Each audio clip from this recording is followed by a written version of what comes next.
Hello, everyone. Welcome to Ravenstar's Witching Hour. I'm your host and head witch, Miss Solaris BlueRaven, at the helm this evening. I want to give a shout out to everybody at Revolution Radio, staff, producers, listeners, chat room, and thank everybody for tuning in tonight.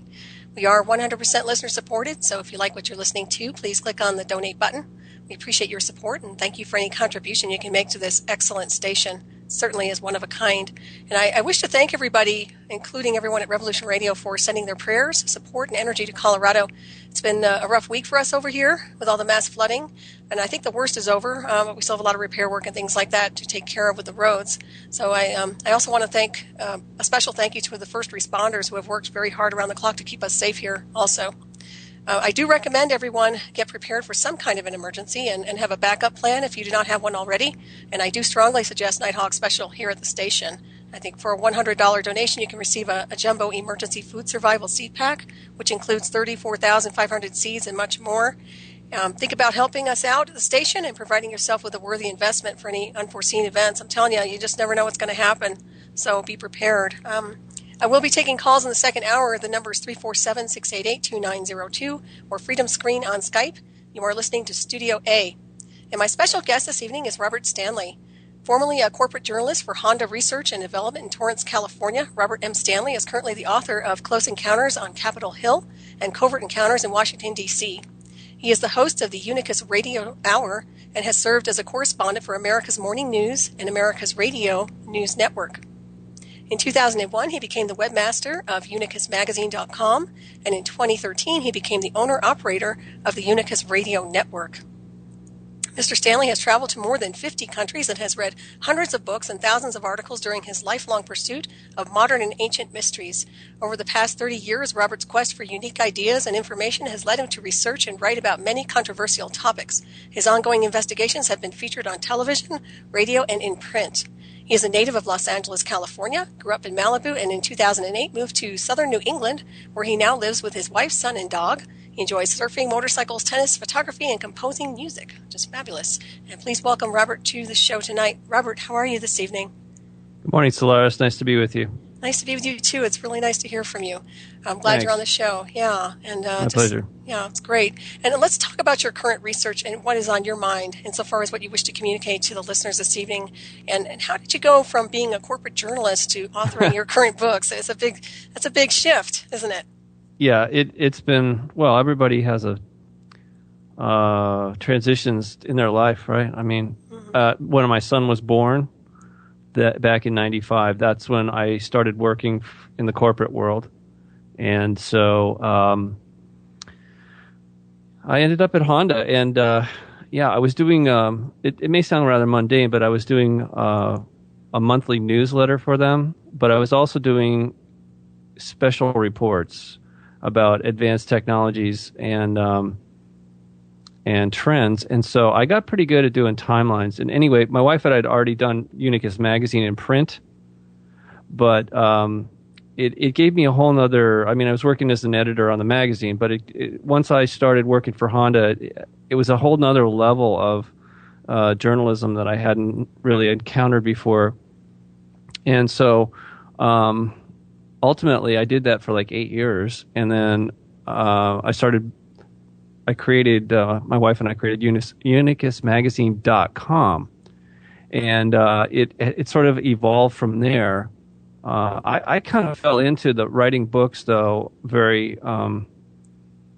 It started. I'd written a lot of articles and special reports, but I'd never written a book, and I wasn't even planning on writing the book about Washington, D.C. That kind of just evolved out of an article that I'd written with photographs of UFOs swarming over and even landing on the Capitol on July 16th, 2002.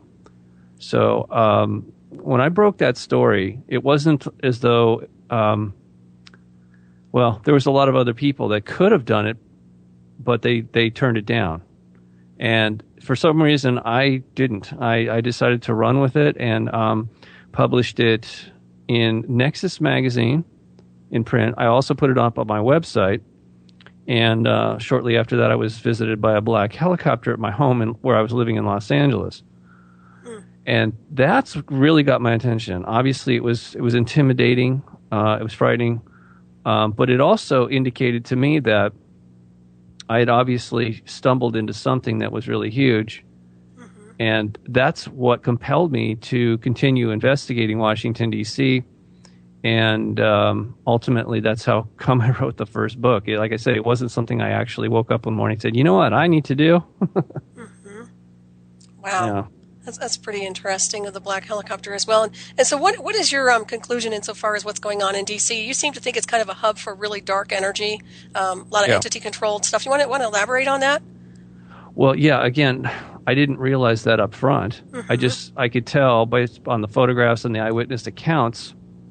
After I published the first book, that was only like a little over 200 eyewitness accounts from 1850 to 2006. And I didn't know much about I hadn't come across the negative demonic entities in the historic record. But after I published the first book, I kept looking into it because there was just stuff happening, especially because, like I said, the man who took the photographs back in 2002, I met him in 2005, and we started a dialogue. And that's how come I was keen about investigating not just him, but trying to put things into context. Okay. In other words, the pictures he took didn't occur in a vacuum. Right. And a lot of people simply didn't get it right. When it comes to Washington, D.C., most people have a very narrow or completely ignorant view about the level of activity that's been going on there. Okay. So, and that included myself. But as I started to learn more, especially after the second book was published, the first book was published, a lot of more information came out. Because I would go on shows like this and I would talk about it, and people would share their information with me. So it was like a snowball rolling down the hill. And eventually I became aware of the satanic influence of Washington, D.C. I think anybody could find that on their own. But what I started to do is correlate that as a template for some of this UFO activity. Because you think about it, it's like, why would anybody go somewhere like Washington where officially aliens don't exist, right? That's what they keep telling us. There are no aliens, there is no UFOs, but yet they keep visiting Washington, D.C. on a regular basis, according to the historic record, okay? I mean, by the time I published the second book in 2011, I found over 900 eyewitness accounts from 1850 to 2011. That's a lot. Oh, yeah. And I don't think that's all of them, to tell you the truth. I really don't think it is. Plus, I'd found a lot more photographic evidence, such as still photos, videos, currently video, and also a couple historic movies that had been confiscated and classified by the military back in 1952.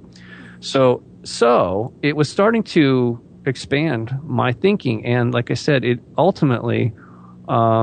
I think the big thing that triggered, as far as the negative entities, was when I came across the actual timeline for the story that we know as The Exorcist. And, most people, they think it's fiction, but it's actually based on a true story. Right. The author actually took that right out of the newspapers from 1948. In Washington, D.C. It actually happened to this 13-year-old boy living in Washington, D.C. So it's that's the most famous case, okay? But then I kept looking, and I found that there was a demon cat that lives in the Capitol. And it's been known for a long time. Obviously, they can't get rid of it. It's not a regular cat. It's a shapeshifter of sorts, in the sense that when you first see it, it looks like a house cat. But if you're there, if you stand your ground and it comes towards you, it can grow to the size of a tiger.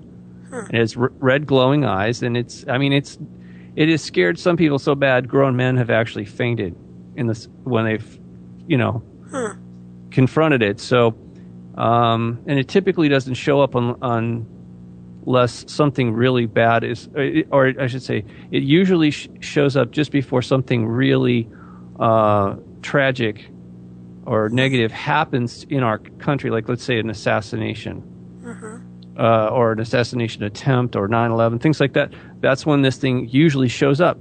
Thing is, it's always there. Has to be. It can't just show up at a time when it's, although I know these entities feed off negativity, I don't think it just shows up right at that time. Yeah, it sounds like it's more conjured. Plus, I would say the collective is very negative. I mean, you're dealing with very unevolved people.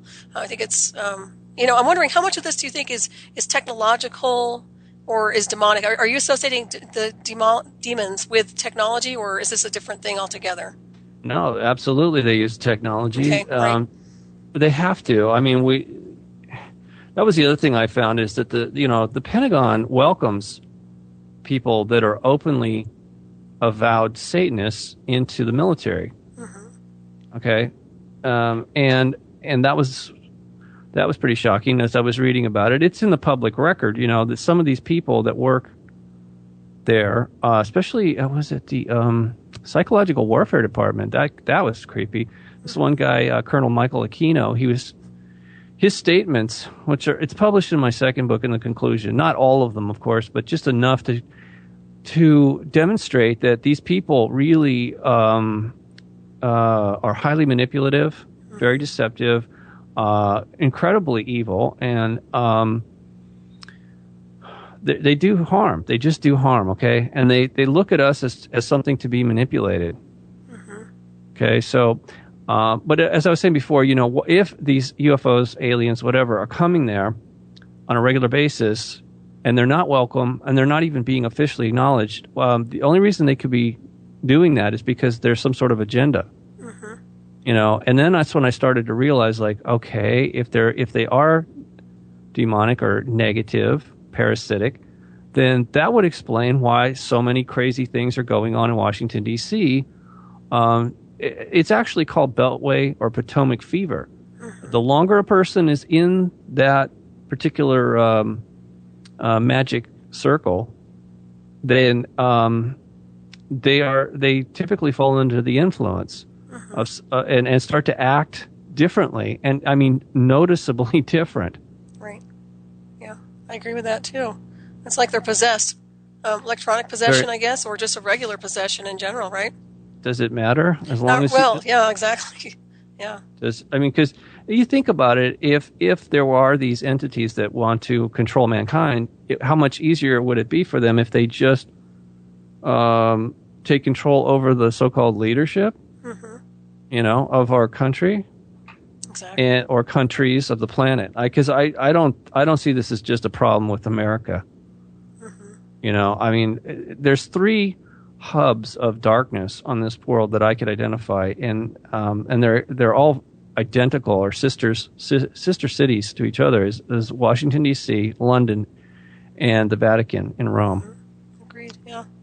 So it's like, one's military, the other's financial, the other's spiritual, but they're all aspects of control, really, if you think about it. And I mean, the way the cities are laid out is actually identical, and so yeah, it's as I say, I didn't really expect to get where this. I mean, as I was doing this, it has been shocking to me on many levels over a period of time. Because it isn't. We're not just dealing with information here. The implications of this are just mind-boggling, right? And I'm pretty sure that's why a lot of people steered clear of it, and still do. They don't want to talk about it. They don't want to delve into it. I'm talking about researchers that claim that they're so-called UFO researchers, which I don't even consider myself that. I'm just a freelance journalist doing an investigation. This is where it led me. Okay, I didn't make this up. Yes, I have a perspective, and it is my conclusion and analysis, and I stand by it. In the second book, Covert Encounters in Washington, D.C., I was really uncomfortable publishing that, but I felt an obligation or a duty to be truthful to the public, because I mean that's the only reason I'm doing it. Right. Yeah. Okay, is to allow not just the people of America, but the people of this planet to see what is going on behind the scenes and what that means for us. Right. That's huge.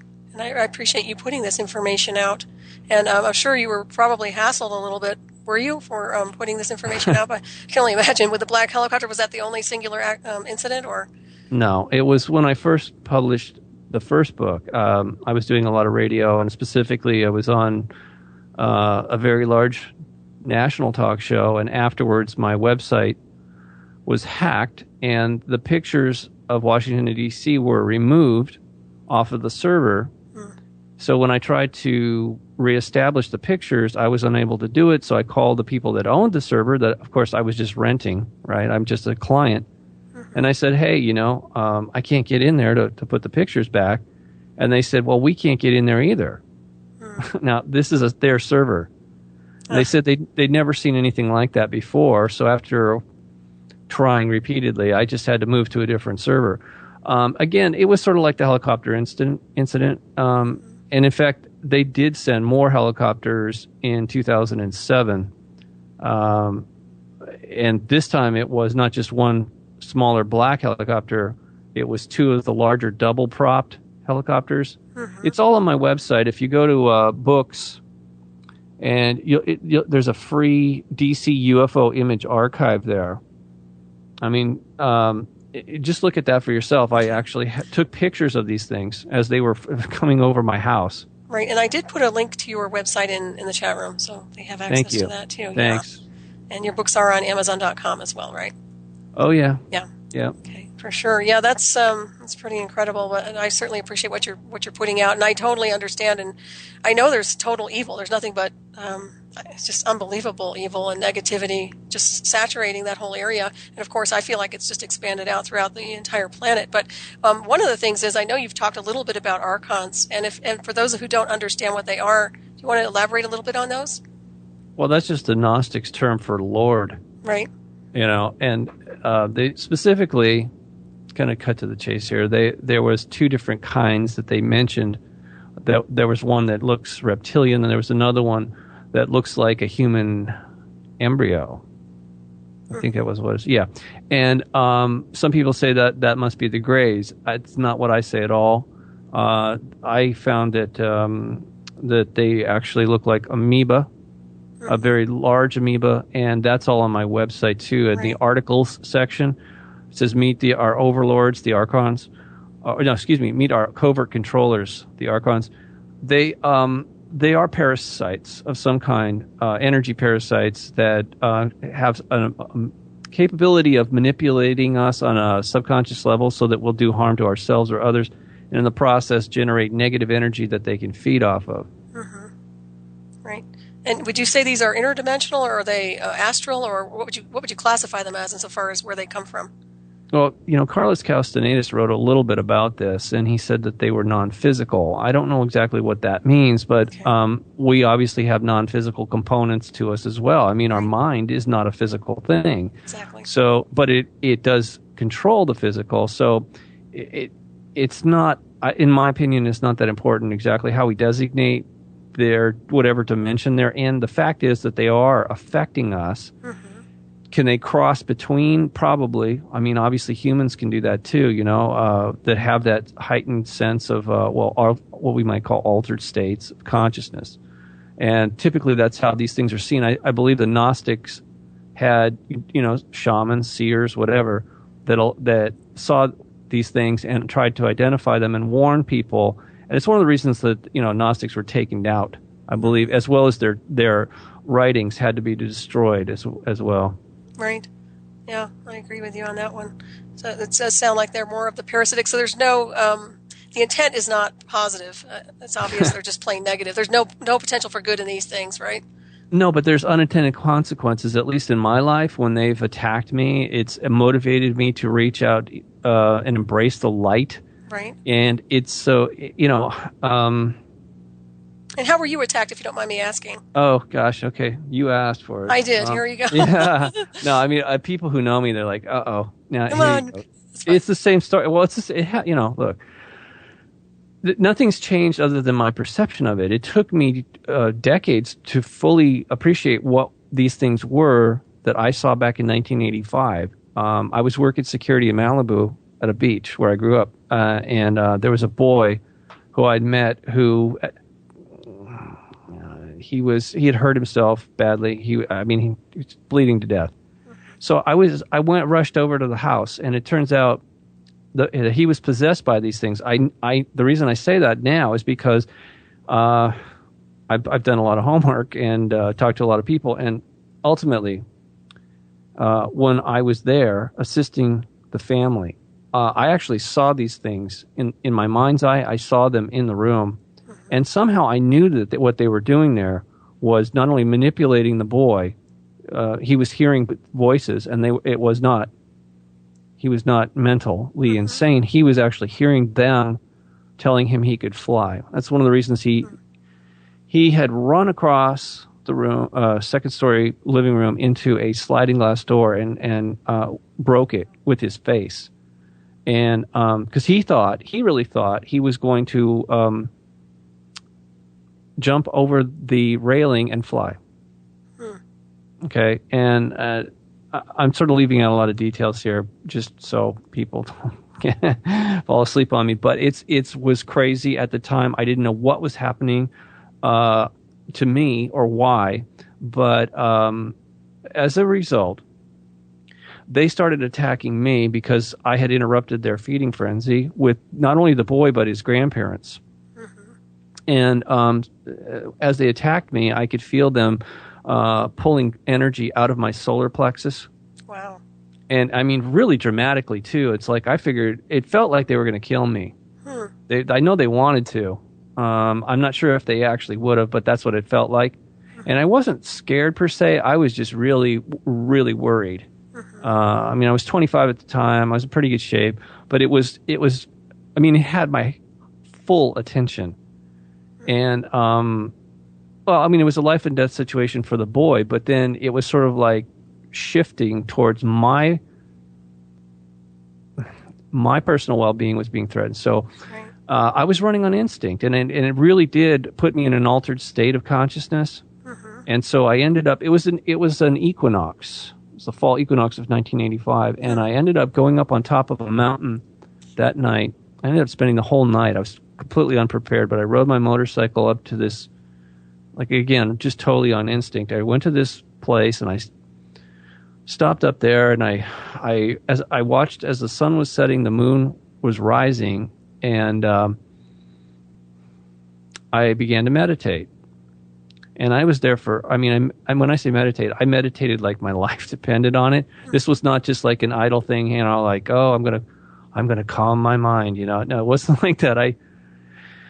I started to do an old technique where you're saying Om, you're saying Om, but I was pushing my tongue against the roof of my mouth and really resonating the hollow space inside my head. We all have this. I'm not the only one with the it's called the Cave of Brahma. It's where the pineal gland is, and or the third eye. And I was listening very carefully, but I was also I could actually hear the overtones as the energy was going through me from the earth, and there was it sounded like there was just millions of crickets there that night. Probably something to do with the full moon. It was a beautiful evening, actually, but I was using that frequency that was going through my spine out through the top of my head to send a message, and which was love, because I figured what I saw was pure evil. It was the opposite of love. What they were doing to that boy and his grandparents was the opposite. So it was sort of like a spiritual SOS, Right. And I kind of, on some level, I needed to know that there was something good that existed in the universe, because that was so wrong, and there was no context for it, honestly. Right. I mean, as you said before, I'd read a lot, I traveled a lot, but I'd never seen anything quite like that before. Yeah. So, I mean, in my mind, they look like ticks, but larger and smarter. And they were working together too. That was the other thing that creeped me out. So anyway, as I did this for hours, I was meditating, just trying to focus. And at some point I got tired.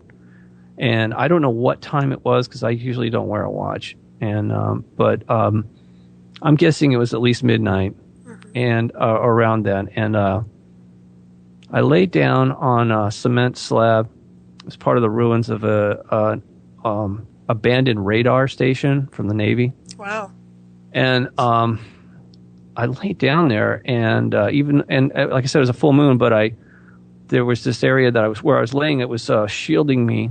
There was a shadow from this this pillar, and so I lay down on the cement, and moments later, I just floated right out of my body. I was in a white light. Wherever I was, everything was white light. And it was very soothing. And I knew at that point I was safe, that whatever these things were couldn't follow me there. I just knew that. But as I was there enjoying the moment, I suddenly noticed that something was coming towards me, which of course got all my attention. Turns out it was it looked to me anyway like a man in a robe, with long hair and a white robe or some sort of garment. And he was brighter than the light that we were in. He was radiating his own light. Even his eyes, there was light coming out of his eyes. And I said to myself, whoa, who's that? And I distinctly remember him saying that. He says, I'm the Father. He either said, I am the Father or I am your Father. Either way. That's what he said directly to me. And I thought, what? That made no sense at all, honestly. Okay. It really, I couldn't comprehend what he was saying. And I guess he thought it was funny because he started laughing, but not in a sinister way. He just was laughing at me. And the next thing I know, I was sitting bolt upright. I thought I was just having a weird vision, and because I knew I wasn't asleep. You don't fall asleep, especially on cement. You don't fall asleep in a matter of seconds, right? Yeah. And even if you did, even if I had, I wouldn't go into a dream state that quickly. Right. I never have. I mean, it's not normal. It sure as hell is not normal to do something like that. And so anyway. Wow. Anyway, when I sat up, I knew something else had happened, but I couldn't remember what it was. And then I realized that the moon was now almost setting. I mean, it was setting. It was on the horizon. It was almost gone. And so that meant hours had gone by, which didn't make any sense to me because it didn't feel like hours. Right. It felt like, maybe a couple minutes, maybe not even that. And so I was like confused. I was really, it went from weird to weirder. It's so strange, this stuff. For years I struggle with this because, again, I had no context. And of course you try talking to people about it. They think you're crazy. So anyway, I went back to the beach. No, I feel like you already asked. You got to hear the punchline. Oh yeah, no, absolutely. I went back to the beach after the sun came up, and I went over to the house and I spoke to the grandparents, and they said that their grandson was going to live, but he'd lost a lot of blood, and then he had over 300 stitches in his face. And I told them that I said, you can heal the scars on his face, but unless you heal the scars in his soul, this is going to happen again. And at the time, I don't know, honest to God, I didn't know why I was saying that to them. It's just like, no, I was not possessed, but I was, it was almost like another voice, the way it was, right, your higher self, or accessing your divinity, perhaps? Yeah, and I still struggle. I don't know. That maybe I actually saw my higher self.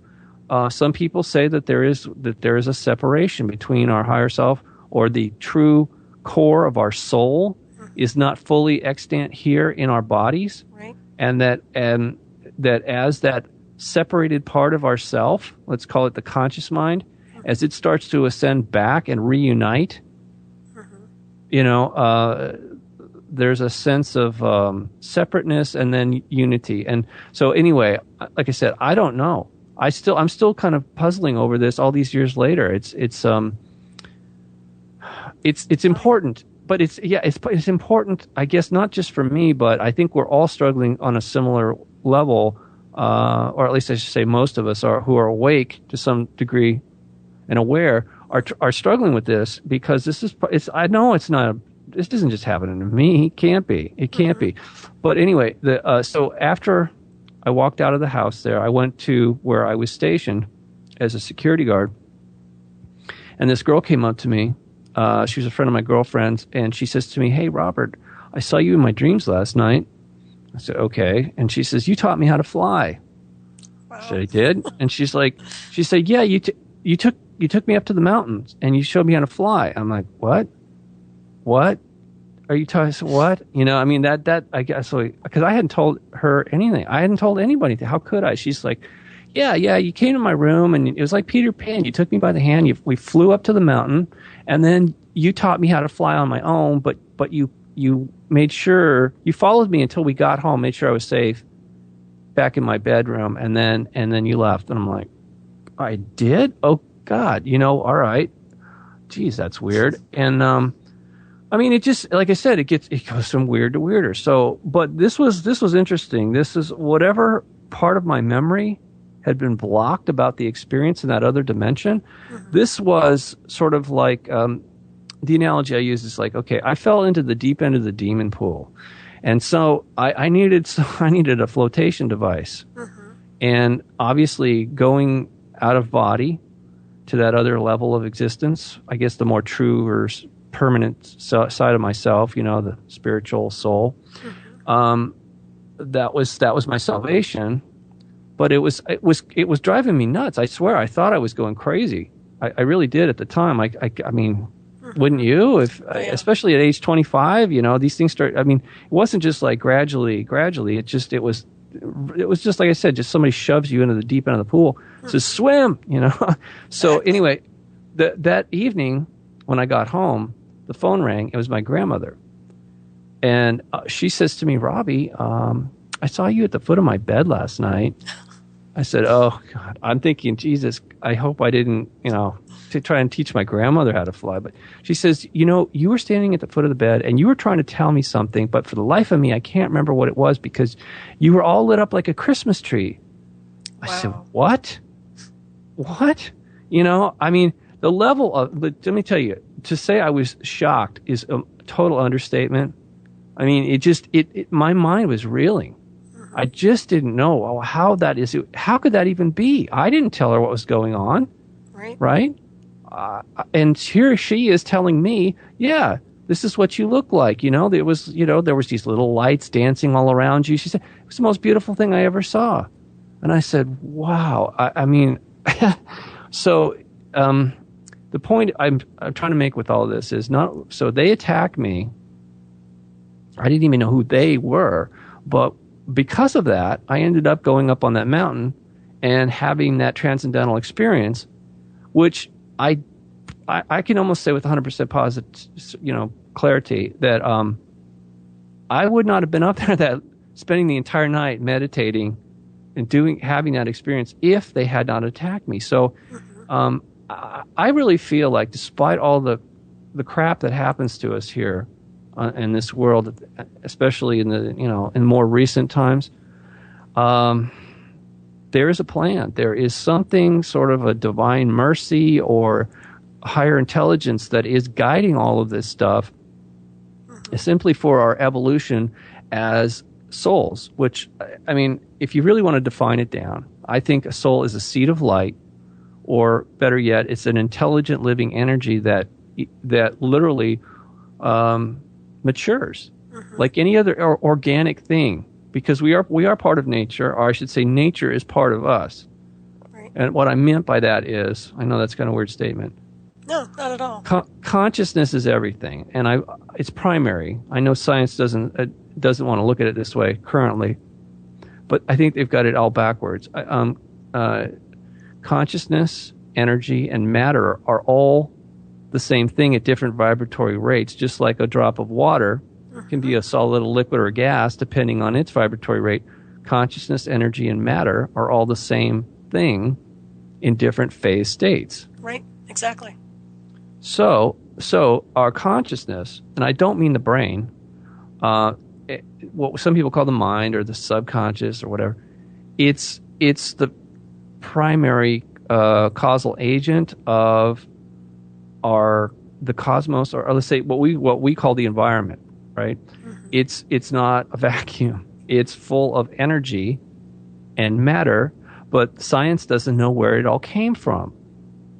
All right, yep. But it has to be coming from somewhere, and this is the big kicker. It is created through consciousness, not in a brain, but consciousness. Okay, spot on. Yep. Yeah, but okay. So this actually scares some people because it means that we have to take a greater responsibility for our thought process. Absolutely. I don't mean just like, heartbeat and breathing and all this. I'm talking about what we create with our consciousness. And we've been led to believe that, like, the imagination is illusory, or it's just unreal.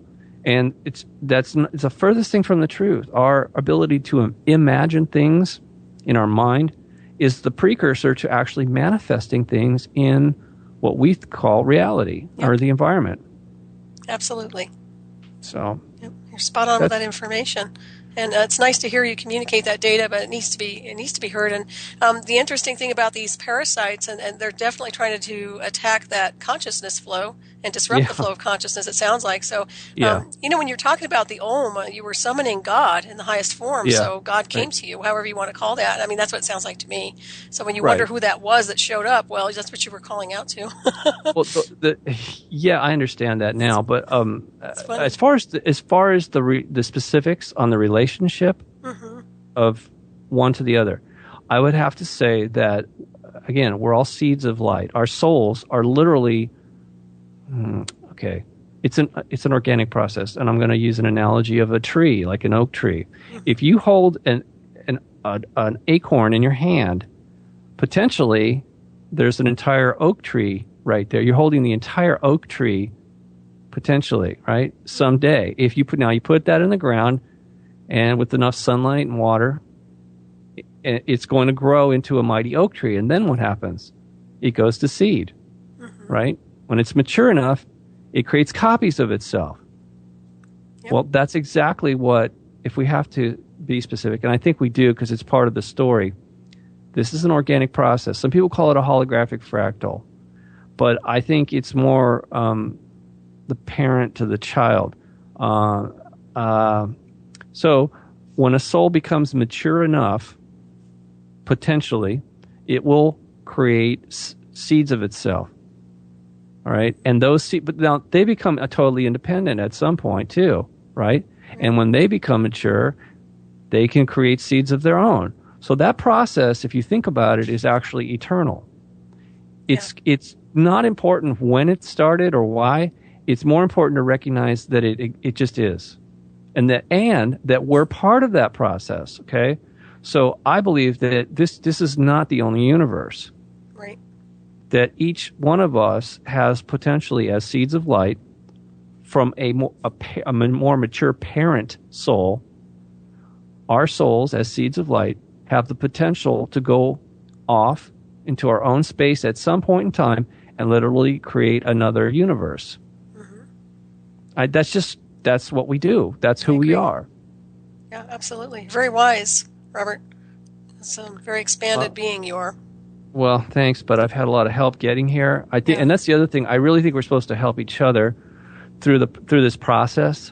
I mean, ultimately, we're all responsible for our own creation, but we're our family, our soul family is absolutely enormous. Okay, it's actually infinitely large and incredibly diverse, and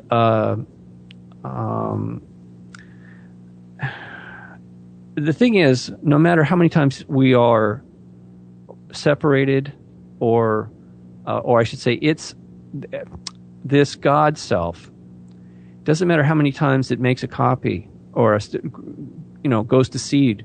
The truth is, we're all related to each other, and that's scientists are calling this entanglement. But I just call it a relationship. It's family. Okay, it's family. Mm-hmm.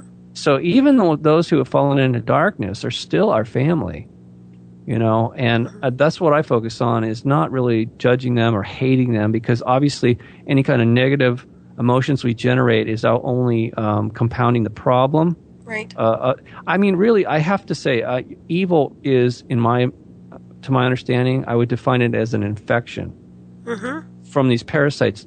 I guess the bigger question is, where did this come from? Because I don't believe that the God of this universe created it. I agree.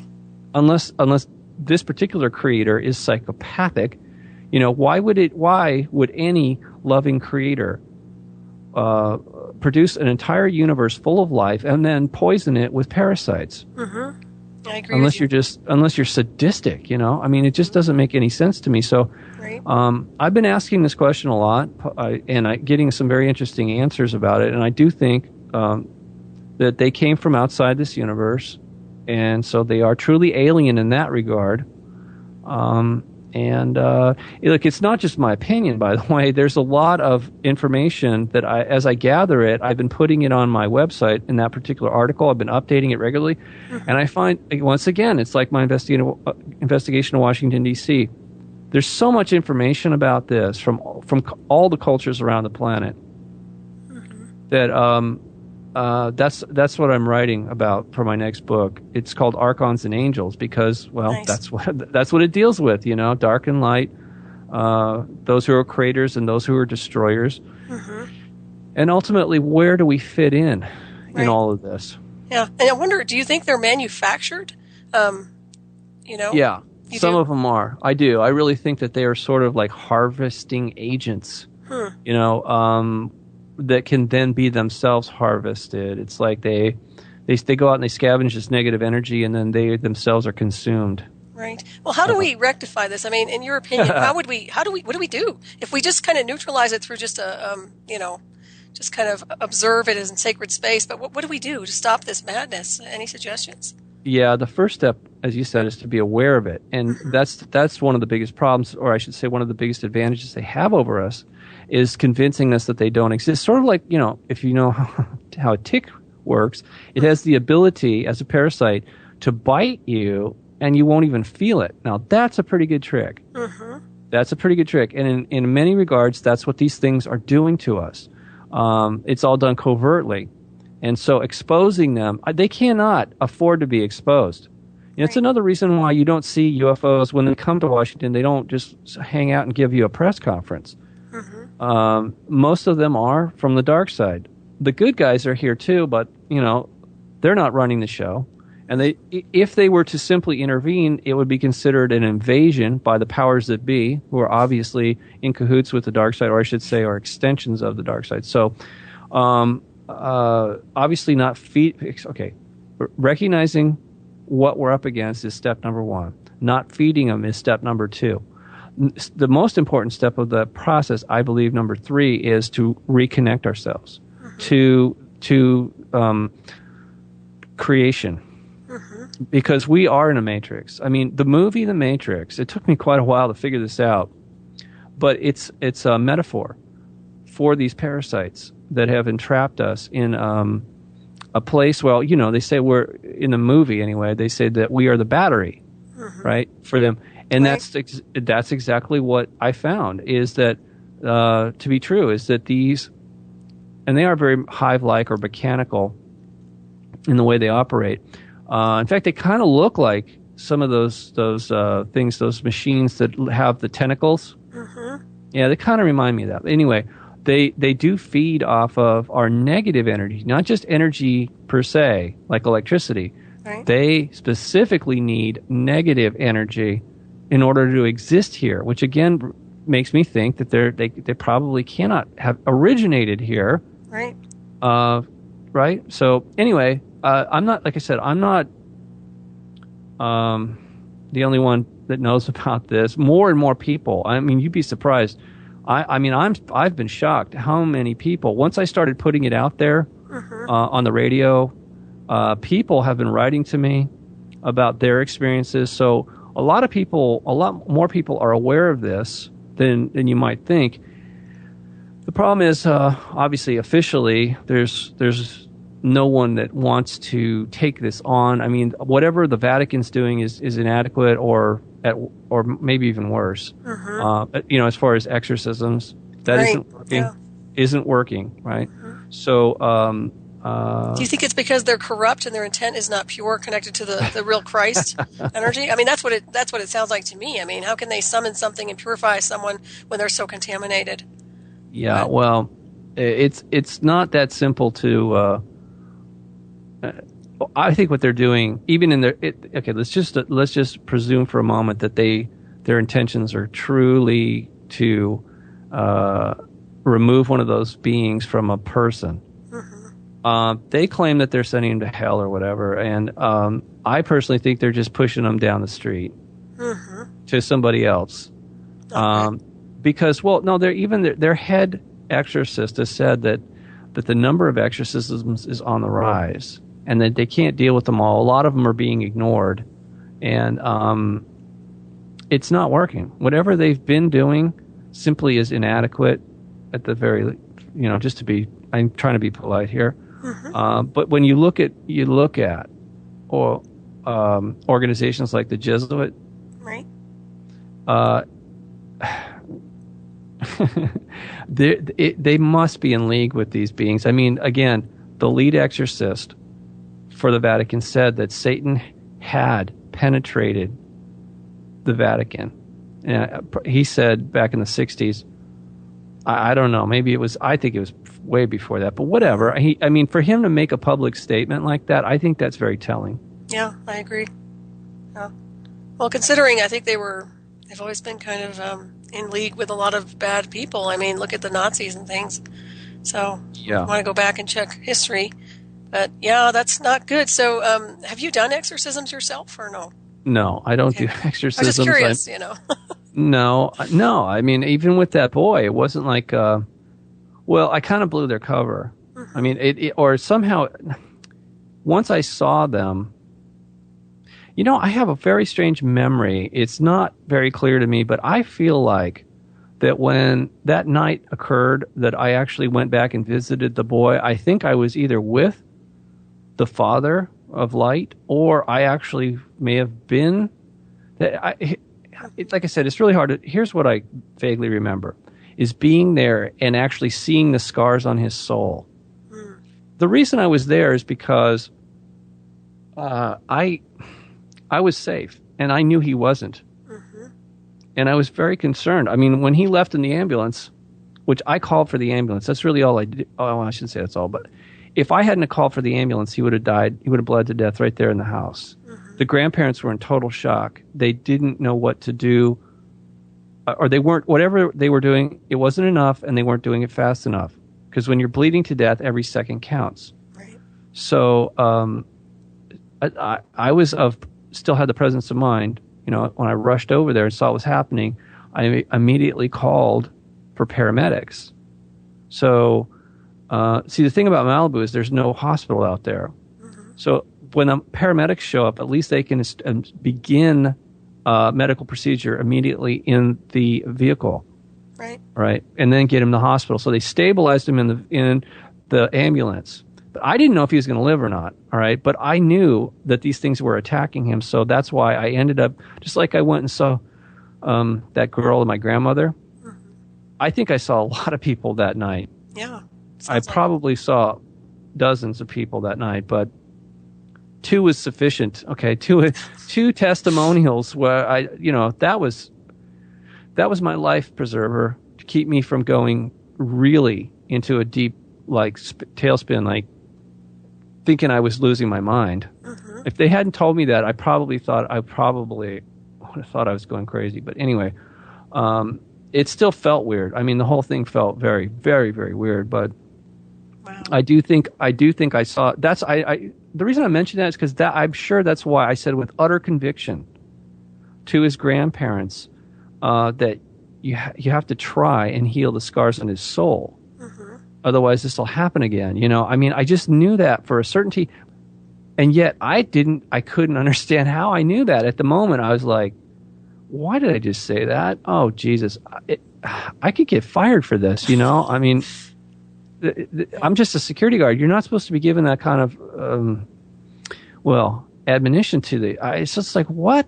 Mm-hmm. I really felt like, maybe I couldn't. It was really irrational behavior, truly irrational. And I felt bad for them. God, they looked horrible when I saw them the next morning. Obviously, it took a lot out of them. I'm sure. They were worried sick. And what was weird? Part of the process when I was talking to the grandmother while she was still in a state of shock, she's the one who told me that she said something to me. She goes, "I'm glad the door was closed." I said, "What?" She said, "If the door wasn't closed, he would have jumped over the railing." I'm like, "What?" What are you talking about? She says, "Yeah, he just got up and ran across the room." And she says, and then I asked her, I said, look, I don't mean to pry, but I spoke to him. I said hello to him earlier when I was getting my surfboard because they were just renting the place, okay? That's where I kept my surfboard. And I said, I noticed he had this really big scar on his forehead already. I said, what happened? And she said, oh, well, last year he was playing in his father's pickup truck, in the back of the pickup truck with a cat. The cat jumped out, and he jumped out head first and landed on the trailer hitch and broke his, busted open his head. Wow. That's wild. We're headed for a break here. We'll be right back with Ravenstar's Witching Hour with Robert Stanley. Stay tuned.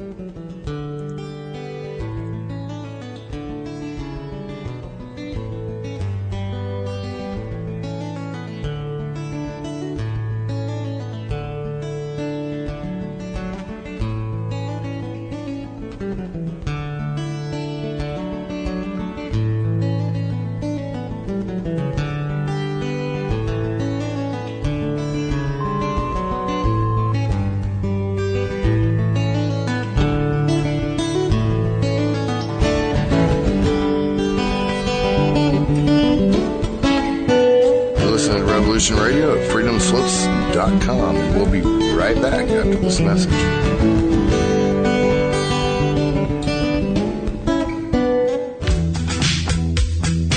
Intuitive improvisation is the secret of genius. I want to break free. Oh, I see. I put my pants on, just like the rest of you, one leg at a time. I guess I'll have to watch. Guess what? I got a fever. And the only prescription is more caca. I turn cities into salt. Oh, okay. You gotta come work for me. Right. I could get you in now. You love it. Nobody tells you when to go to bed. If you want to call in, sure. All day, all night. If you want to fight or you got something more important. You eat all the ice cream you want. I'll take that too. You're talking to me all wrong. It's the wrong tone. I'm not adding all these people. I don't know all these people. Is there anybody out there? I see. Right. Yeah, I'm challenged. Changing reality. Where life is beautiful. With the hijacker. Monday through Thursday at midnight. Be there. Revolution Radio, where information never sleeps. How dare you, sir? How dare you? No, how dare you? No, how dare you? How dare you? No, how dare you? You dare condemn me? How dare you? How dare me when how dare you? You big peepee head. Hello all. Thanks for tuning in to Revolution Radio. We are the #1 public access, commercial-free internet talk radio station on the web with between 12 and 16 hours of live programming per day, bringing you news, politics, entertainment, and just plain human interactive talks with our extremely informative and successful nightly open caller roundtables. And how do we do this? Through the support of volunteers and donations from good listeners like you. So if you're digging what you hear and we are bringing you an entertaining and informative service, please visit our site support page and donate to the cause. Keep us live, keep us kicking, help us bring you the talk. We are already here. Help keep us here. Revolution Radio, freedomslips.com. Revolution Radio! God, the pressure! I can't take it! I can't take it! I can't do it!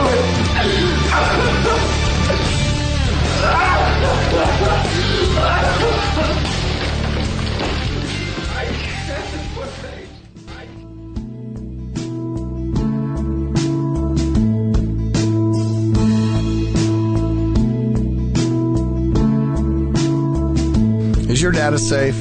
Do you have the necessary information to assist you in confidently living through just about any survival situation? Is survival and gardening, off-grid living, medical knowledge, or even natural or man-made EMPs on your list of personal concerns? Do you have your documents and your personal information in a safe place in your hands where you know where it is? Well, check out our preloaded EMP-proof thumb drive. Over 3 gigs of survival documents and how-tos, plus the USDA offline food preservation website, and much, much more, including a surprise bonus we just can't tell you about here. With plenty of room left over to store your most important documents. Imagine if a megavirus or a computer failure took out your bank, or all the banks for that matter. Are your banking records safe in your hands? So when they get things fixed and repaired, you can say, hey, look, this is what I had. You have it. I want it back. Is your personal data safe?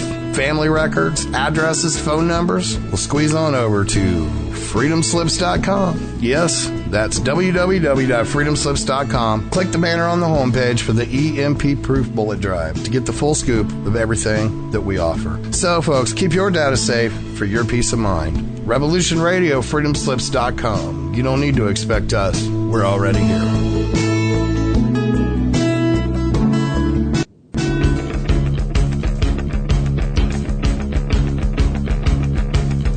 Revolution Radio.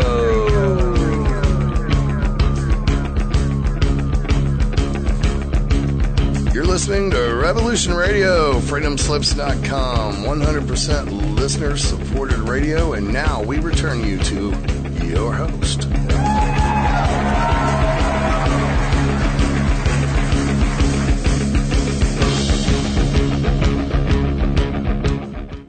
Welcome back, everybody, to Ravenstar's Witching Hour. I'm your host, Solaris BlueRaven, and I'm here with Robert Stanley. And Robert, you there? Yes, I am. All right. And we were just kind of wrapping up a little bit with that information. Whatever happened to him? Good question. I think it was about a year later. Again, I just put away my surfboard at the same house, and I turned around. I was coming back out the walkway. And suddenly this guy came around the corner, very tall man, and which I'd never seen him before.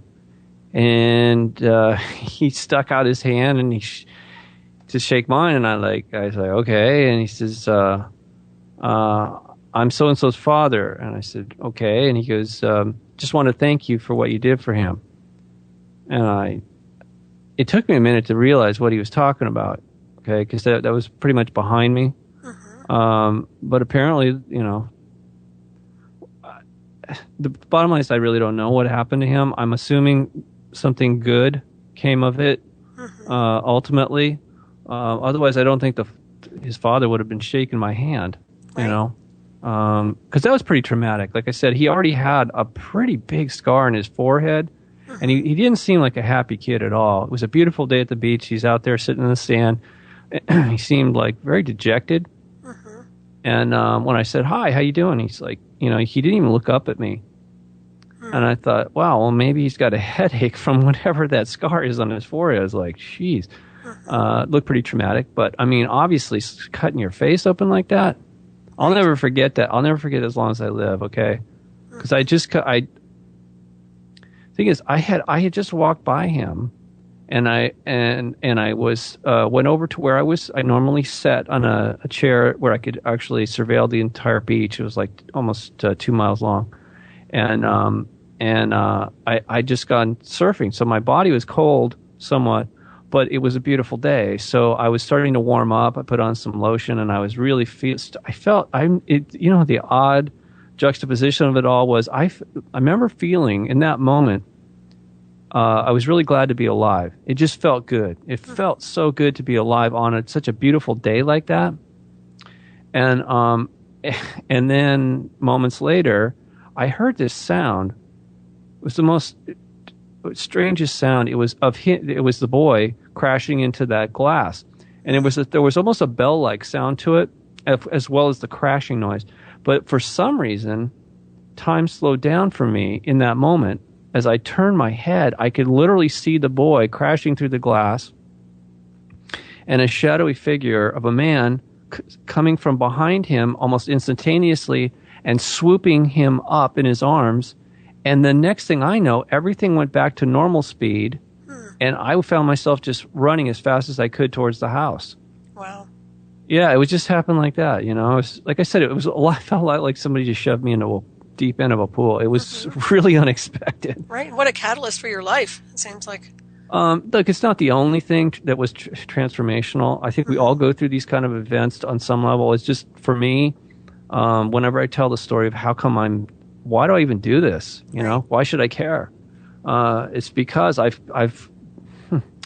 have seen these things face to face, and it didn't end there. Okay, I mean, I may have won on some level that night or day, but I should say survived it. But I actually feel like I came out stronger for it.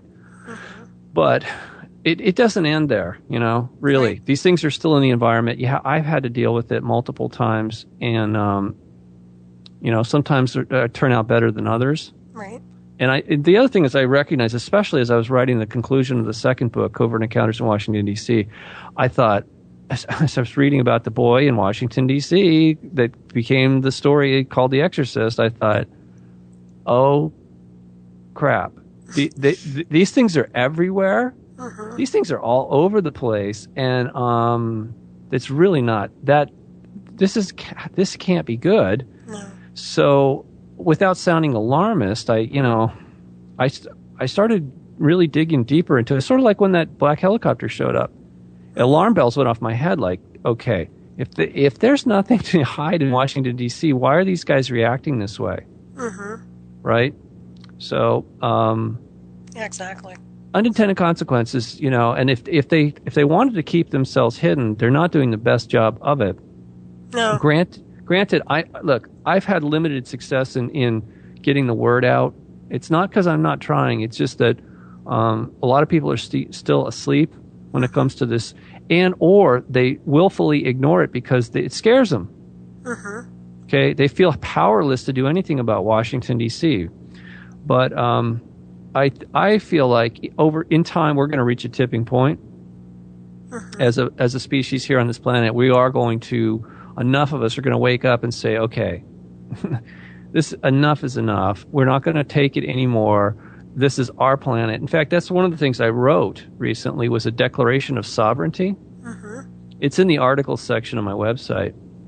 And it's really simple, but I think it's extremely profound. Right. And it's just, anybody can make this declaration. I'll just give it to you real quick. It says, I, and you state your name, hereby declare that as a divine seed of light created by the Father of this universe, I am a sovereign soul. Therefore, I demand that all negative entities immediately withdraw from my home planet Earth and its surrounding solar system. So be it. I love it. Thanks. So be it. I mean, well, that's fabulous. Yeah, because this is the level of responsibility that we need to take in order to create a better future for ourselves. That's what I feel. That's why I put it out there. And, you know, I also took a poll. For 6 months, I had this on my website, which is obviously, you know, people from all over the planet can tap into it, which is, it's a beautiful thing. I mean, when it's not being abused. So that's another thing. You can click on my website at unicusmagazine.com is the poll, and you'll actually see the results. There's 7 questions of a global extraterrestrial poll, which is primarily, should peaceful extraterrestrials be welcome to visit Earth, people of Earth, without interference from government or military powers? Overwhelmingly, people said yes. Okay, and then there's 6 other questions that sort of fall out of that, such as, you know, if they taught us how to be telepathic, therefore we would have no secrets. Would you be okay with that? Most people said yes. I think there was only one question here that Actually, I think all the questions, it looks like, at least 2/3 of the people said yes to all of these ancillary questions to, in other words, it's like, okay, you want them to come here? What kind of relationship would you like to have with benevolent extraterrestrials? And here's the upshot of all of that. It appears that the general public does want to have a relationship with benevolent extraterrestrials, whereas the government and the military do not. Right. Yeah. Well, it's about control. Look, that may seem self-evident, but to a lot of people, they've never considered that before. Right. Okay. So what do they have to hide? Why? We have to ask why. And I think I answered that question in the second book, Covert Encounters, Washington, D.C., is that they're being influenced by the dark, or totally controlled by the dark side. And that's why they have rejected. And I gave a couple examples there of benevolent human extraterrestrials that have offered to assist our government, and it was rejected. Mm-hmm.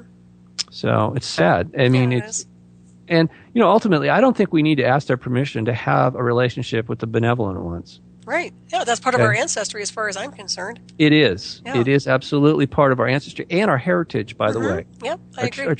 Our true heritage has been denied us, which is a crime. It's a crime, and ultimately, all of the people that participated in this they're going to be held accountable on some level. It may not be the courts system, the legal system here, but they will be held accountable. I agree. Yeah, Universal Law 101. That's what I like to quote. Yeah. There has to be a balance, and right now I feel like it's totally off balance with this negative energies and entities. Yeah, but I don't think it's. I think there's a date certain, and we're coming up on it very, very rapidly, where this is all going to come to a screeching halt. I feel that because, too. like I said, the power of creation is just that. It's not about, I feel like creating today, tomorrow I'm going to destroy my creation. It's not like that. It just isn't. So part of, if what I said before is accurate, that these things came from outside this particular universe, then it means that there was no immune system or any kind of defense mechanism existing here. Why should there be, right? So it has taken time. My understanding is it took time for us, or for some of the more advanced souls, to figure out a way to deal with this infection and ultimately heal the problem. Right. It's almost like a rip between the space-time, the illusion of space and time. It's almost like a rip or a tear, and they got in through some kind of a multiverse tear or something. I mean, that's a stretch, obviously, but it just sounds like that to me. Another thing is, there has to be a way. It sounds like from what you're saying, they invade the mind in a sense that they're kind of like a brain virus. Is that correct? Or mental parasite? Yeah. Okay. Yeah. So, and the way to get rid of that, or evoke it out, or bring it, to an end, would be to just reconnect to higher self, oversoul, superconscious, and source energy. Is that what you're saying? Yeah, as long as you don't. Right. I mean, it's okay. It's like if you have a bucket with a hole in it, though, it doesn't matter how many times you fill it up. It's gonna keep leaking out.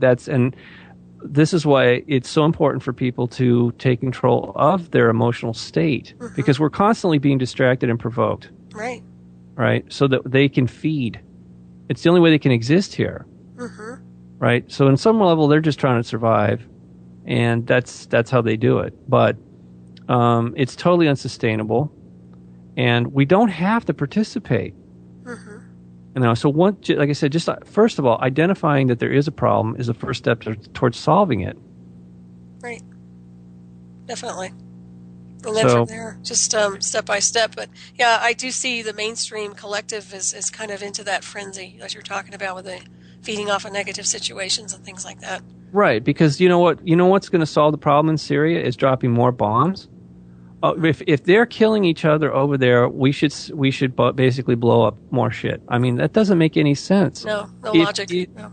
Well, I mean, unless you're on the dark side of the equation, it makes perfect sense. They have to do that. They're constantly having to sacrifice us in order for them to survive. Well said, Robert. Yeah, totally true. Yeah, and rectifying that they're a beast out of control. There's no doubt about that. And, Yeah. Do you see any reinforcements so far as maybe? Yeah, absolutely. You do. Okay. I do, absolutely. They're here. It's just that they have to remain covert as well. Mm-hmm. Because people here have been so badly manipulated. It's like they're thinking, oh, they're going to come save us, and no, that's not their role. Mm-hmm. That's not their role at all. That's on some level that's also a violation of our free will. And they don't want to babysit us, and they don't want to be our saviors. That's not it. Mm-hmm. But will they intervene? Yeah, they have intervened many times. Otherwise, things would be worse than they are. My understanding, this was a paradise world that had been designed, or let's say, terraformed, as such, to be a perfect biosphere that would sustain life. It's a soul garden. Mm-hmm. Okay, but when some of our ancestors, once they became infected, once they began on their rampage of destruction, they came here. They destroyed pretty much everything and reshaped it into like a prison world for parasites. And but those who we could just call builders, creators, angels, whatever, they know what's best. They know what's right, and they're not going to compromise. It's just think about it. We really have eternity, so it's not like there's a big rush. And they don't want to prolong the suffering, but everything will happen in its due time. Mm-hmm. And so they're extremely patient, and they have a plan, or I should say they have multiple plans that they've been implementing. As far as I know, when I do, like I said, though, there is a tipping point coming where this is just going to be shut down. This whole system has got to be shut down. Mm-hmm. I agree.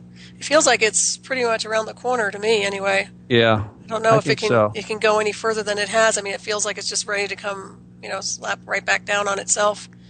Well, so much.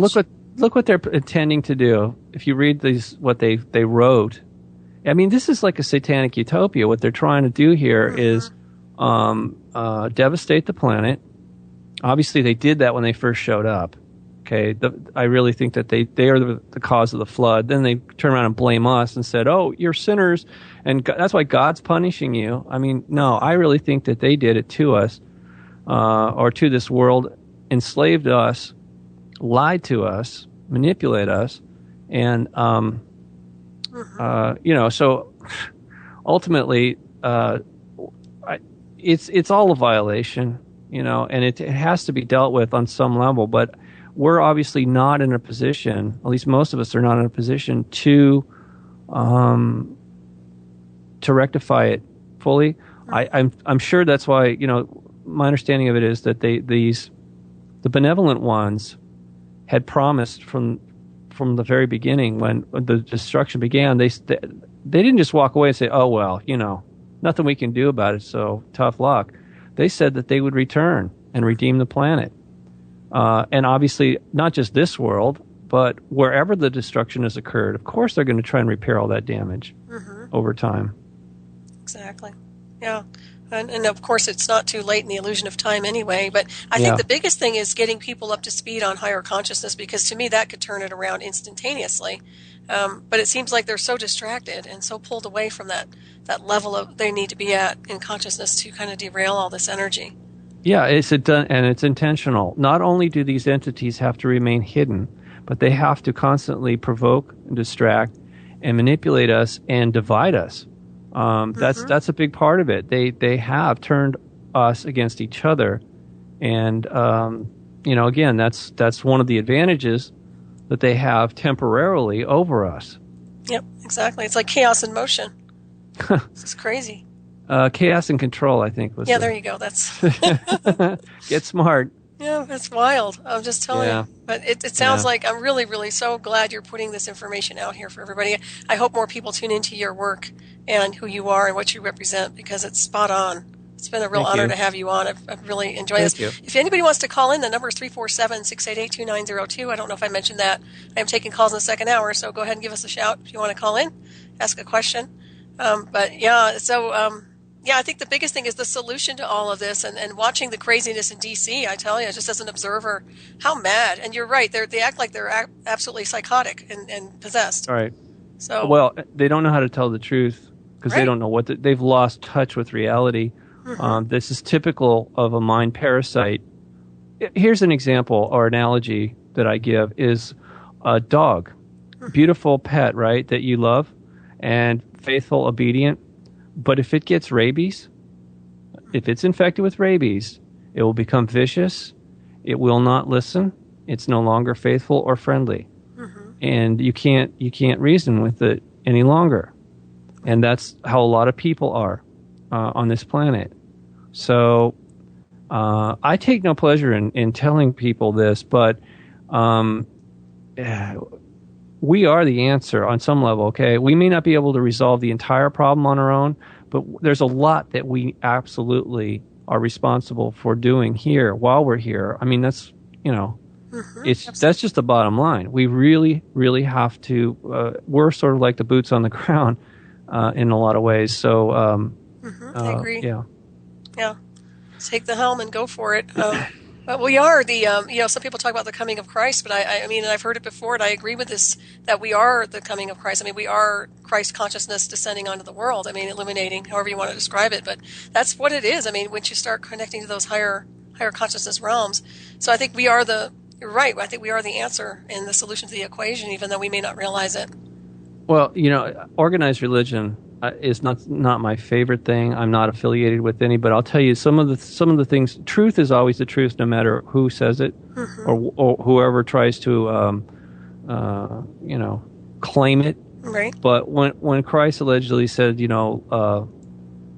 love your enemy, love your enemy, and the reason he was saying that, forgive them, they don't know what they're doing. They don't. When they're possessed, they don't know what they're doing.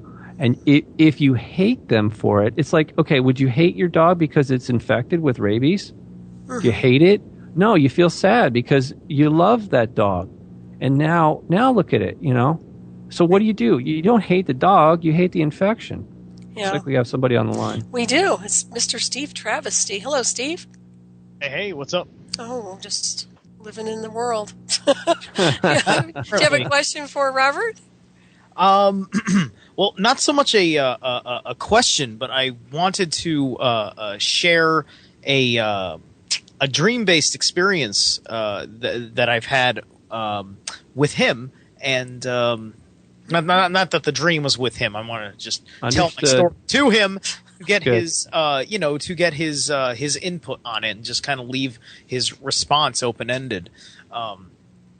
Because you were talking about how how there's these interesting synchronicities that were happening in this dream experience that you had that was basically involving archons and demons and whatnot, and I've been I was for a period of time, and it'll probably come back at some point, going through these interesting experiences of either being in these superhero or secret agent type of roles, and some of my friends who are a part of various kinds of the dream interpretations that that are tapped into things like the Akashic records, et cetera, they tell me that it has a lot to do with me being tapped by various light workers in the astral plane, and that these dreams is my mind interpreting what I'm doing in my in astral light work. And so I wanted to know what you thought about experiences like that, where I'm either off kind of like a superhero and I'm fighting some enemy, or I'm doing something where it's like I'm being an infiltrator and I'm gathering intelligence and sneaking around in like weird places and things like that. Okay. The first casualty of war is always the truth. And it's one of the reasons we do these shows, is because we're all being lied to on multiple levels. So I guess in essence what your higher self is trying to show you is that those of us that quote unquote are light workers or here to help typically are doing so without any kind of approval and very little support. And yeah, of course, we might have abilities that seem above and beyond those that are what some people call normal, but nothing on this world is normal. It's abnormal. Okay, it's stuff that they call supernatural is actually perfectly natural. Everything's backwards here, right? So anyway, I understand what you're saying, and the thing is, we're a lot more important than we realize, but not for the things that we think of that are important. Okay, in other words, money, fame, or any kind of ability, like power on this world is measured by how much stuff you get and how many people you can control. That's not real power. Our true ability and our true potential is not being realized here in this world. It's like our journey has been interrupted, and here in the Soul Garden, it's been overrun with weeds. Does that help? Steve? Yeah. It certainly does. I think there's a great deal of us that have just been dealing with this, with the situation of quote unquote employment, so on and so forth. And then if you're a person that's in these kinds of economic struggles, you can be dealing with in this, with a cold society that looks at you and they blame you for it. There's something wrong with you. Like, why don't you have a job? Why don't you get a better job? Why aren't you working more? And it's always the assumption that the person in that position, that it is their fault that they are in a situation which isn't always the most ideal for them. Well, I think Charles Fort said it best that we're someone's property, and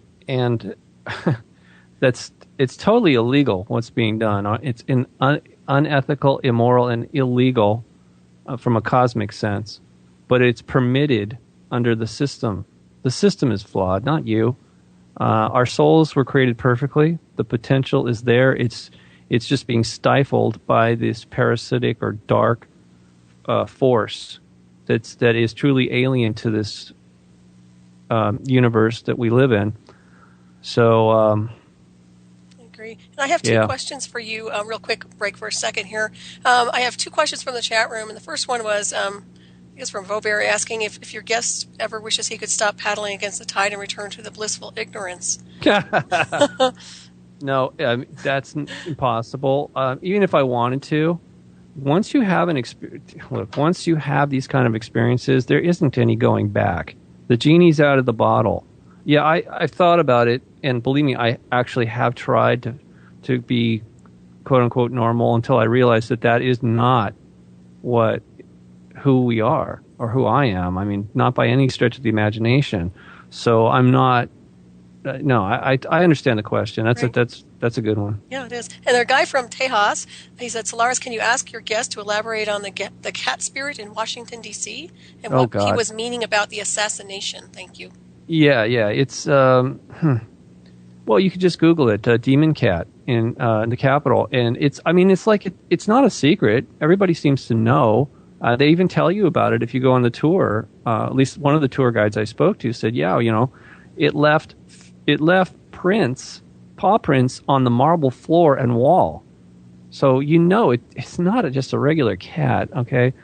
There's a lot of weird stuff that goes on in D.C., and the Capitol being haunted by a demon of any kind doesn't surprise me. One of the things that was shocking, though, that came out in 2002, the same year that they were photographed swarming over the Capitol, these UFOs, is that there was two sisters came forward publicly with the story that their father had told them. Now, he was a reverend who had a cousin who was working at the Capitol building for a number of years, but allegedly back in the 30s, Cordell Hull, who was I think he was the Secretary of State or something. He'd worked in the Capitol for a long time. He took his cousin, Reverend Holt, allegedly to the sub-basement of the Capitol and showed him, after swearing him to secrecy, showed him to a room where there was well,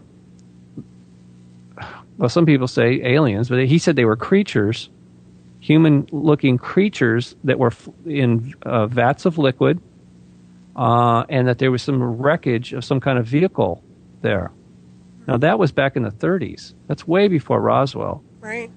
Okay. I mean, what a weird thing. Seriously, I mean, taken out of context, that story makes no sense at all. And I think a lot of people just dismissed it as nonsense. But the women were adamant. They were older. They were just old ladies at this point. What do they have to gain by... their father was a very well-respected reverend. He'd written some books. And why they would ever make up such a story is beyond me. Oh, yeah, exactly. It's really interesting when you start accessing those old archives from way back, huh? Well, look, it is truly a snowball rolling down the hill. When I was focused on Washington, D.C., and I mean I spent literally thousands of hours doing this investigation that nobody else wanted to do, everything, just things were starting to stick, you know, and like I told you that one story, by itself, it doesn't make a lot of sense. But when you add it to the mix, to the timeline of what's, you know, what I call the hidden history of Washington, it starts to create like a tapestry, and you can really see that there's a continuity there. Nobody could have just dreamed all this up, not in their wildest imagination. Certainly not me. I would never do. Besides that, it's in the public record. I couldn't, even if I wanted to, just fabricate this stuff and then claim it was in the public record if it wasn't. I mean, I would have been outed. I would have been outed as a complete fraud. You know, which again, I'd have to be insane to do something like that. And there's been a few times that I just washed my hands. I really thought I could just walk away from it, but I couldn't because I have a conscience. Yeah, and me too. And I also, I felt guilty. I'll tell you, I felt guilty because I realized that nobody else was going to pick up the slack. If I walked away with the job unfinished, there was no one that was going to finish it for me, and I just couldn't live with that. Honestly, as much as I really would have preferred to just say screw this, it's not gonna work. I can't do this. Anyway, it's out there now. Honestly, 8 years now I've been reporting on this, and I think in the next couple of years, well, specifically, it usually, what I was told is it takes 10 years for something really big like this. It takes about 10 years to get the message out to the general public. Absolutely. So. And you have another caller here, Olive. Are you Hello. there? Hello. Hello. Hi there. How you doing? Hey, Robert Stanley, huh? Yes, that's my name. Yeah, I would have a few questions for you. The first one is, what do you know about the Archons, and where'd you get that information?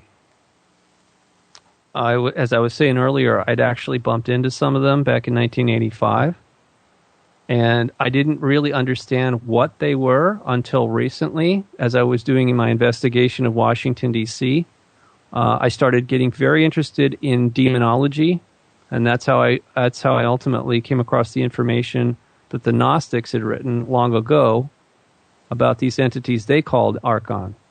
Right, the Archon gods.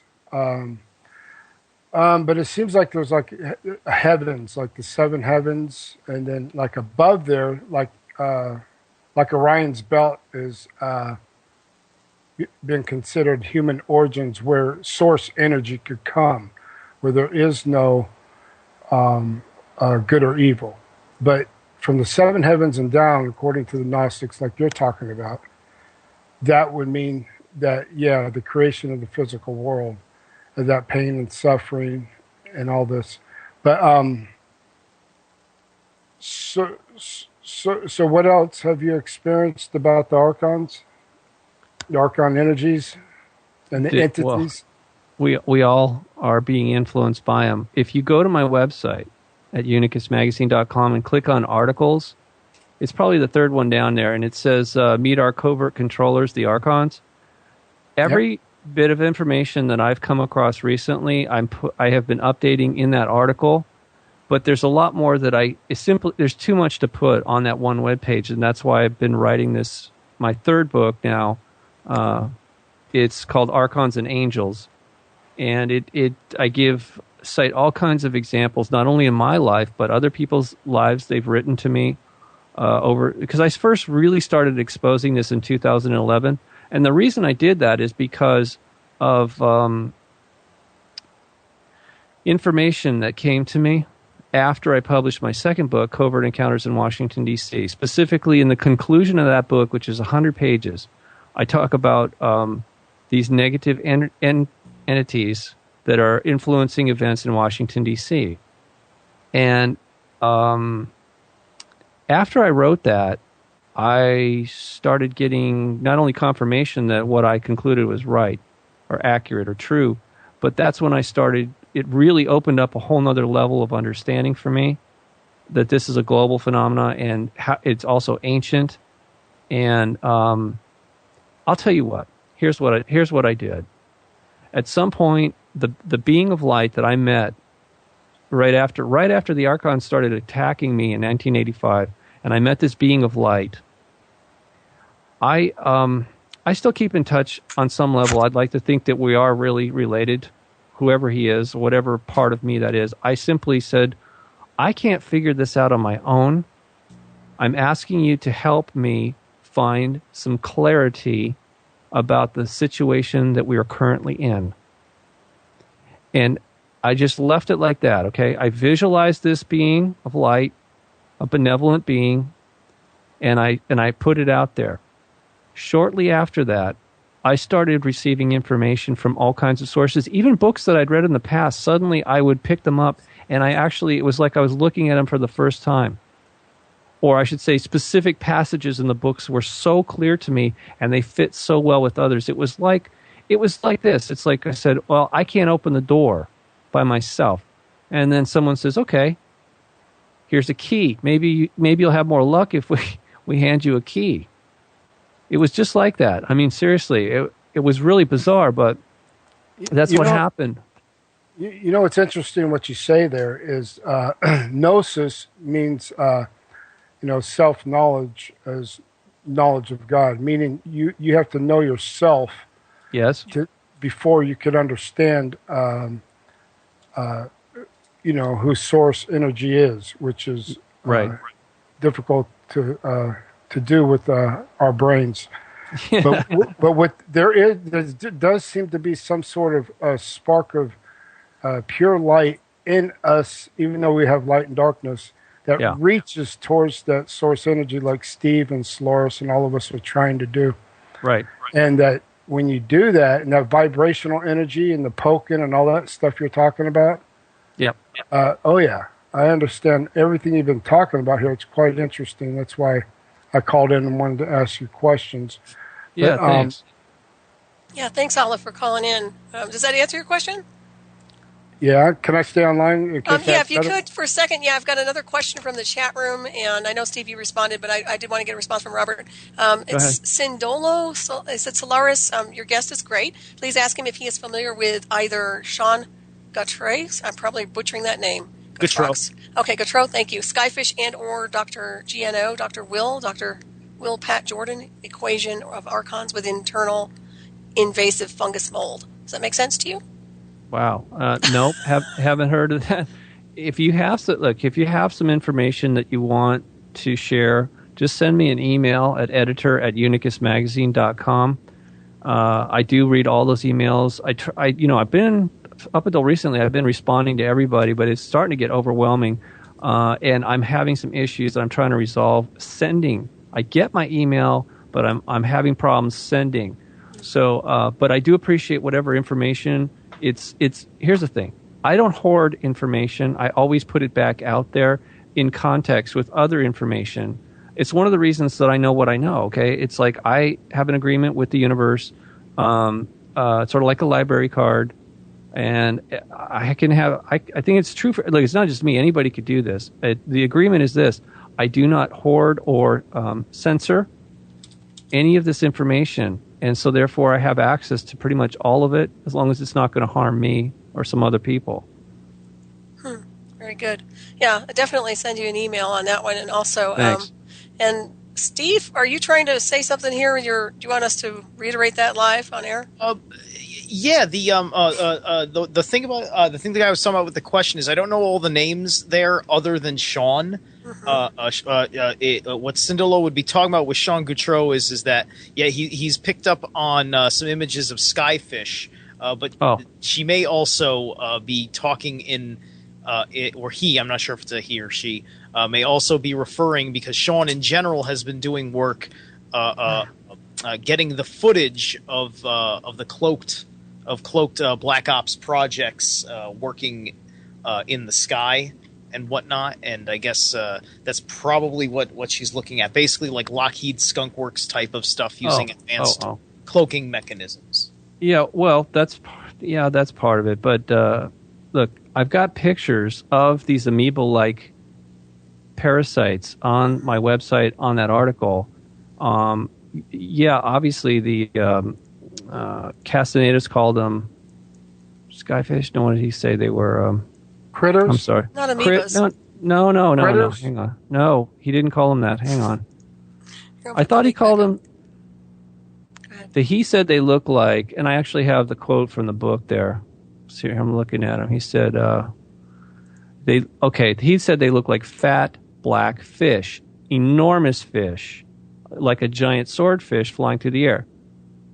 Okay, except it was black, and it's hiding in the shadows. Scared the crap out of him. So, but we've got pictures that were taken by Trevor Constable and others of these things. Inadvertently, they didn't know what these things were. Yeah, Trevor called them critters or sky critters. Some people do call them skyfish. Or is that the rods? Well, anyway, this is not rods. We're talking about something that's sort of roundish looking, with like an eye or a hole in the middle. And but we also have the shapeshifters too. I have this one very bizarre dark entity that's shape-shifting over Washington, D.C. It's just, and it's creepy looking. Obviously, there's all kinds of life forms in this universe, but if they're sneaking around covertly, typically that means they're up to no good. Oh, yeah. It sounds like, is it something you think they might be conjuring, or you think that's just separate? Well, clearly, I mentioned that in the conclusion of my second book, that's part of it. It's this part of their relationship is the ritual we would call dark arts. And the broken pentagram is actually there to not only conjure these dark entities, but to bind them to that location. So it was done willfully, absolutely. The whole layout of Washington, D.C., that's an open secret, right? That the way they did that with all the pentagram and other symbols, the goat's head and all that. Yeah, right. And you say broken pentagram. Are you telling me that it's okay? Because is there a way to, for those of us who are obviously craft wise, maybe we can reverse that somehow? Maybe. I don't know. I don't practice that. So, I mean, that's one of my areas. Okay. Well, if you find something out on it, I mean, it was something again that I kind of stumbled on or was guided to understand. And the thing is, I don't dwell on some of these things too much. Because I'm so busy digesting so much information, it's hard for me to get specific about certain things like what you just said. Right. And I want to give you a heads up. Everybody loves you in the chat room. So thank you. We really appreciate you being on tonight. I do hope you come my back. Pleasure. Yeah, it's just an honor. I have to tell you, Robert, you're very impressive on so many different levels of spirit. I'm very happy you're here tonight. And thanks, but don't give me too much of an inflated ego. Oh, right. Yeah. No, you need to hear that, because, we all get into these grim moods. And I mean, I've been through this weird Colorado thing over here, and it's just the light you bring in this conversation is really important.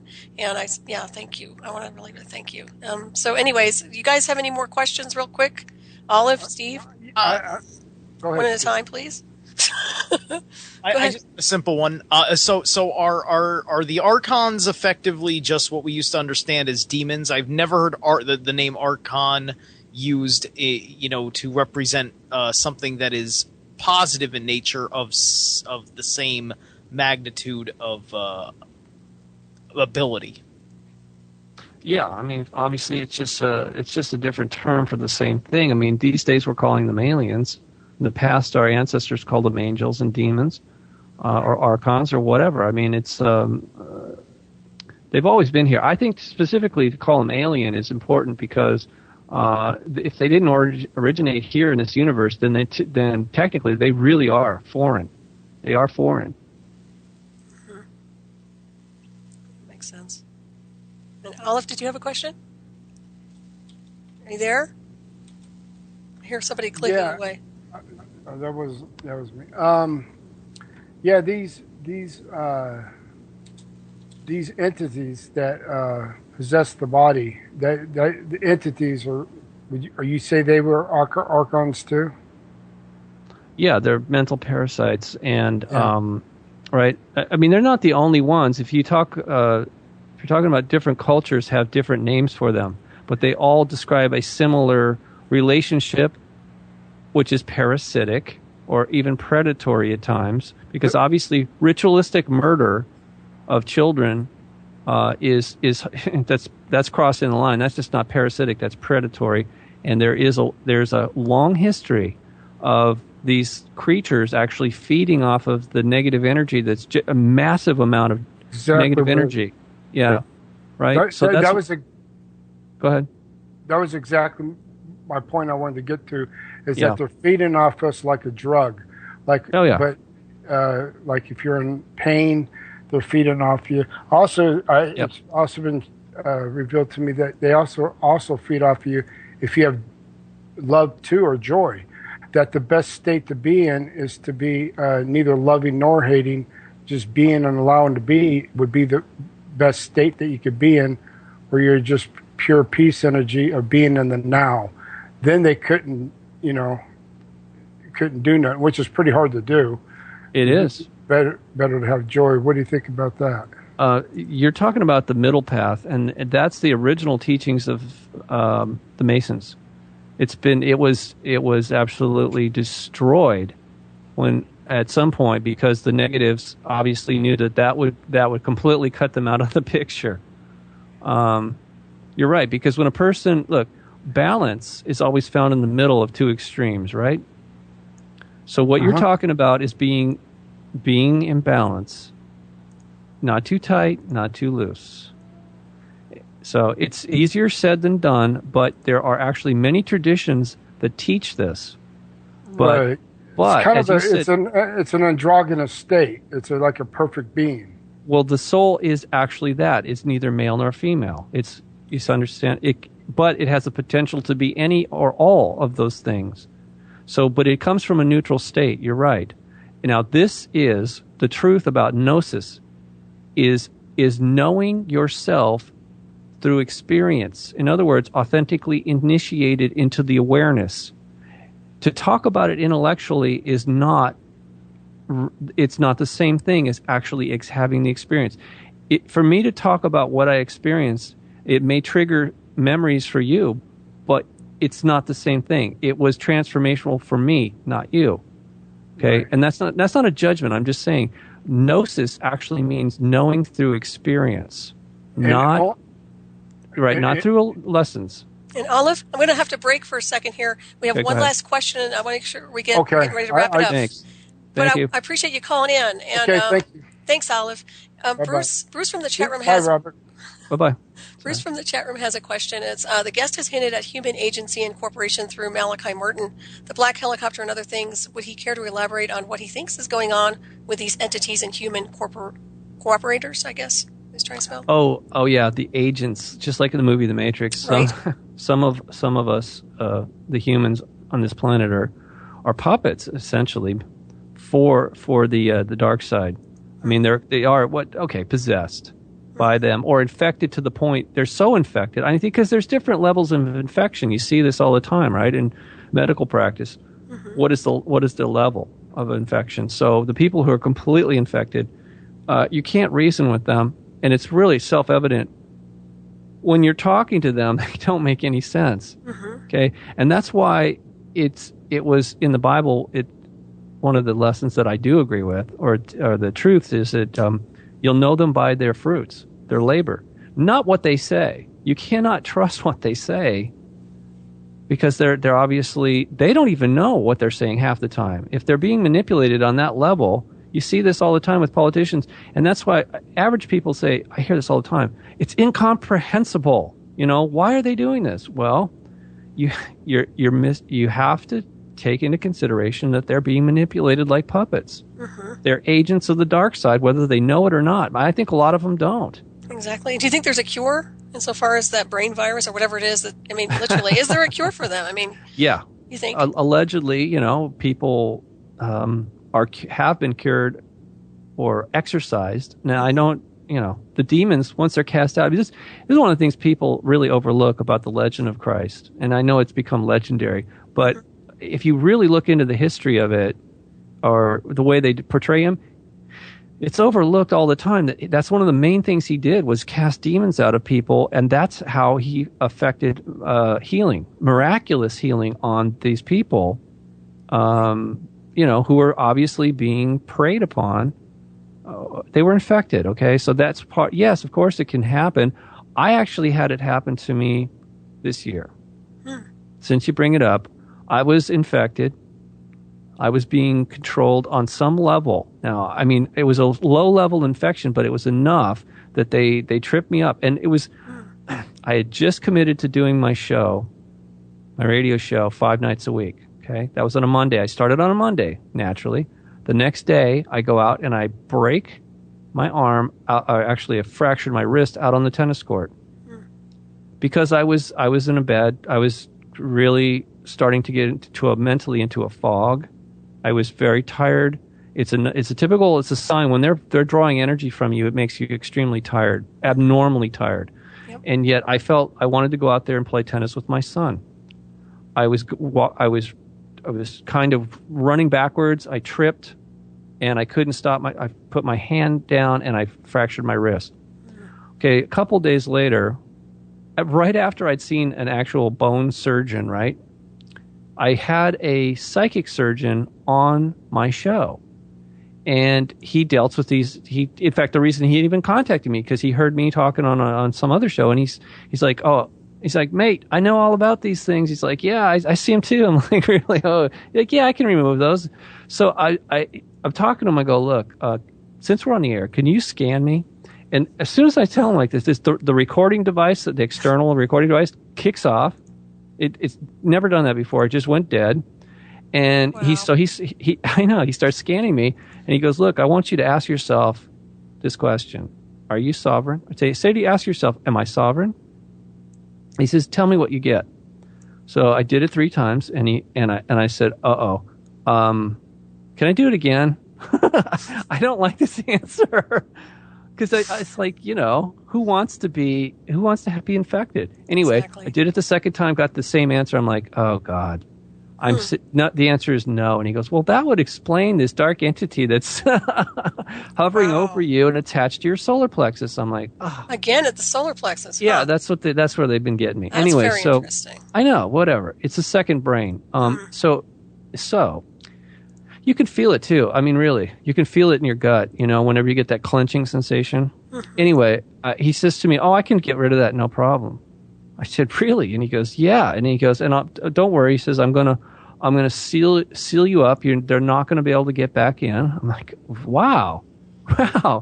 Okay, this is good news then, So once again, there was no unintended consequence. And then I said, well, can you, because he works with these guides to do remote healing. He says it's not him, it's his guides. And I said, could you have them look at my arm? And he says, yeah. He says, what's going on? I said, well, I broke it. And he goes, oh, he says, sure. And he says, they're telling me not to worry. They're going to make sure that it resets itself. You're not going to need surgery. Because there was a 75% chance that I was going to need to cut my arm open and have them put a tiny plate and a pin in there. Wow. Right? Which, no fun. No, that would not have been fun. You know what ended up happening? Aside from, not just that, I really learned a lesson from that. is how quickly and well the body can heal itself if you do the right things. You can actually. I only wore a cast for 19 days. I mean, it's in 2 months. I'm like 90% better. It's actually a little over 2 months now, and I have full flexibility back and almost all of my strength. And even this thing about the guy told me, he goes, you're going to lose some of your range of motion probably for a long time, if not forever, which I totally didn't agree with that. And he says every time it rains, you're going to feel an ache in there. And I totally forgot about it until it started raining. Okay. And out here in New England, it rains a lot. And so I'm getting this weird, pain in my bone. And then I thought, oh yeah, he told me that. So I started thinking, okay, how can I heal that? And it was specifically, there was this supplement that I started taking. It's actually pollen, and not bee pollen, but it's from Sweden. And I was taking it a lot when I was healing, and then I stopped because I ran low. I was taking it twice a day. I ran low, stopped taking it for a couple of weeks, and I got some more. So I started taking it again, just once a day, like a normal thing. I have had no pain at all when the storms come through now. So essentially, I was able to not only heal myself, but learn a very valuable lesson about not letting these entities come into my space and latch on to me, because they don't want me on doing what I'm doing. Obviously, this is not good news for them, for me to be on the air talking about it to basically the whole world. Can potentially be listening to these shows and going to the website and seeing their pictures and becoming aware of them and starting to take action. So I've learned the hard way, over the course of my life, how to protect myself and help other people protect themselves, and ultimately for us to unite against these things. And ultimately, I think it's not, like I said, the tipping point is coming very soon, and we'll just basically rid them from our space so that we can continue on our journey. Exactly. Sounds like a good plan to me. And Robert, we're just about out of time here, so I want to thank you again for being on. Thank you. It's been fabulous. And thank everybody for calling in. Steve and Olive, thanks for calling in. Everyone else, thanks for tuning in and listening. Please join me next week. My special guest is scientist Mark Bean.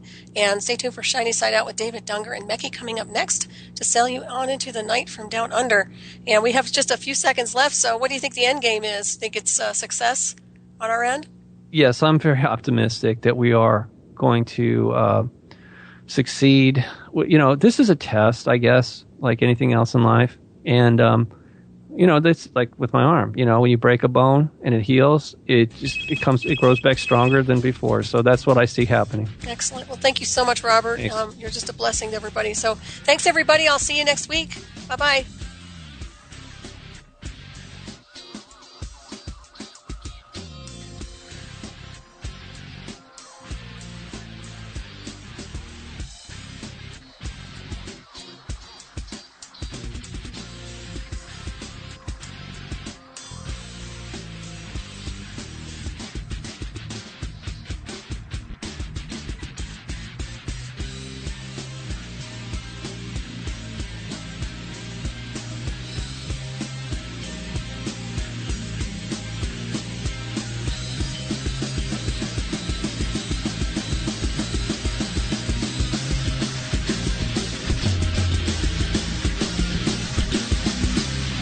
Listening to Revolution Radio.